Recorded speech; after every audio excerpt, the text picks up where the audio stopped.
xodimga 9 oy davomida u inspektor bo'lgan, katta inspektor lavozimiga belgilangan oylik to'lab yurilgan. 9 oy davomida u oylikni olib yuravergan, lekin keyinchalik aniqlanishicha unga ortiqcha to'langan bo'lgan.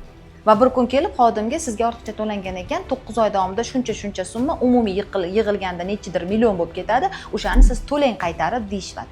Bunga haqlimi? Qonunda ko'rsatilgan O'zbekiston Respublikasi Mehnat kodeksining 269-moddasi 4-qismiga asosan ish beruvchini xatosi bilan qilingan summa, ortiqcha to'langan summa xodimdan ushlab qolinmaydi. Ya'ni bu holatda buxgalter xato qilgan yoki kadr xato qilgandir, unga noto'g'ri razryad qo'yilgandir. Xullas, bu xodimning xatosi emas.